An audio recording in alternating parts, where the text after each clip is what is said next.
In this AlignMix video, you will learn how to change the alignment scope. By default, the alignment scope is set to zip codes and accounts. That means when you're using any of the alignment tools, you are moving zip codes and accounts from one territory to another. So for example, let's zoom into Denver, and we've got the lasso tool selected.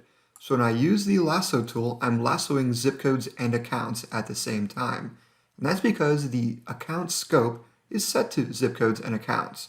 So when I let go, we get a summary showing that we've lassoed zip codes and accounts. Clicking on Next, I can then create a new territory from both zip codes and accounts. So let's click here on Next, and we've reassigned zip codes and accounts to territory 1. So now, let's select only zip codes, and I will zoom out and let's go to Salt Lake City. This time, using the scope set to only zip codes, I will lasso Salt Lake City. And you can see the account icons aren't being lassoed, it is just the zip codes. Letting go, now in the summary you will see that no accounts have been lassoed. So I can move only zip codes by changing the alignment scope to only zip codes. So clicking on Next and I create a new territory, I've only reassigned zip codes. None of the accounts or data has been moved from one territory to another.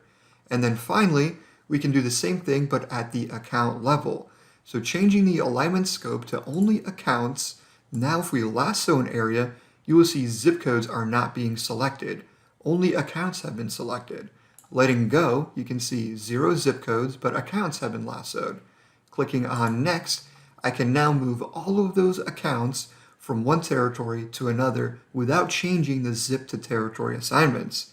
So I can create a brand new territory from that lassoed area, or I can assign all of those accounts to an existing territory and basically create special ownership accounts, or account overrides. Those type of accounts go by many names. So let's move all of those accounts to a different territory. So like North California, click Next, and they've been shifted. And you can't really tell because these account icons right now match the account legend, but we can change the account colors to match the territory that they are assigned to. And you would do that by clicking on Layers, and then clicking on this Accounts Colors button. Clicking on that, you can see all of those accounts that I've just lassoed are assigned to a purple territory, but the zip codes remained assigned to the same territory. And that's because in Alignment Scope, I changed it to only accounts. You can use all 3 alignment scope settings for the lasso tools, but for the Touch Align tool, you can only use zip codes and accounts and only zip codes. You can never use the Touch Align tool to just move accounts. It can either use it for only zip codes or zip codes and accounts. And there you go. You've just learned how to change the alignment scope in AlignMix.